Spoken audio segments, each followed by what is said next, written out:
Premium is an elusive concept that many custom keyboards try to achieve. It's something everyone defines differently, and today we look at the Augur. It aims to bring an air of the idea of premium to a price tag that isn't. But is it truly the boundary-breaking combination of high-quality experience and low price that many strive for? So the Augur comes in this nice custom carrying case. Let's get to the stuff on top first. In this bag are small parts, like 2 sets of gaskets with different stiffness, stab shims, bottom feet, and a daughter board. Next is our multi-layout solder PCB, and our 2 FR4 plates. Finally is the board itself, wrapped in paper. Augur is a win key or win keyless gasket mounted 60%. We have a solder PCB included, which supports the following layouts, and an optional hot swap PCB. There is a daughter board. For plates, we only have FR4, but both full and half plate versions are included in the box. And for colors, the in-stock sale had E-white, purple, and black. Finally, Augur is $278 for all anodized case options and $288 for E-white. However, available options and add-ons may be subject to change, as JLabs prepares for an Augur group buy. In here are Duroc V2s looped with 205 grade 0 and BTZ. On top goes the FR4 half plate, and we can add in alpacas looped with 205 grade 0 and filmed with desk keys. Let's go ahead and solder these in. With the inner assembly done, we can get to the case. Again, we have gaskets in 2 different stiffness, and these seem to be the softer ones, so I'm going to leave these for the bottom case and install these stiffer ones on the top case. The gasket spots in the case are actually slightly wider than the gaskets themselves, giving you a little bit of leeway when installing them. Now I'll connect the daughter board. The space for it in the case was so tight that I actually had to sand the daughter board down to fit it. With the inner assembly in, I can reinstall the top case, and to top it off, I'll be using GMK 8008 too.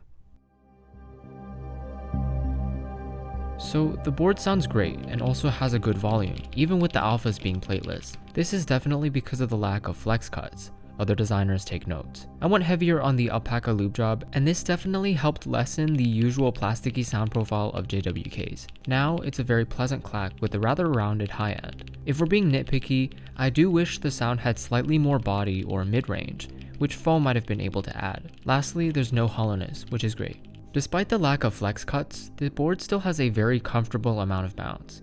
Of course, the half plate is helping with this, but it's primarily due to the very thin gasket tabs on the plate.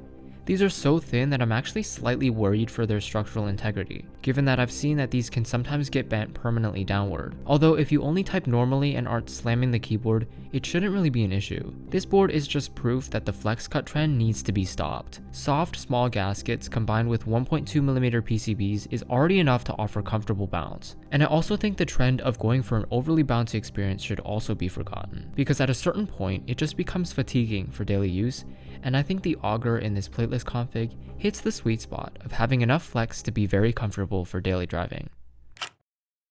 The shape of the board sitting on the table is essentially a single angular piece, with only this cut and logo at the back hinting at the bottom case. The bottom case itself sits flush with the top, sporting the fairly thin brass weight and middle emblem, which I actually think looks pretty nice. But overall, the board has a very simple and inoffensive silhouette, which I don't think many will be able to chalk up as premium, especially not these bottom feet, which strangely don't fit in their cutouts. The bit that I do like is that the top bezels are different thicknesses, which in my opinion does contribute to a more premium look. Something that confused me during the build was that the 2 cases didn't sit flush when unscrewed. This is because the gaskets are positioned in a way to actually be touching each other without even installing the inner assembly. When you screw in the case, however, it compresses the gasket so that the case can sit flush like it's supposed to. Having this gasket compression passively isn't something that should be happening, and I suggest modifying the gasket cutout depth in both cases, as less gasket compression would also mean more bounce. For the design, I think the price point is pretty understandable.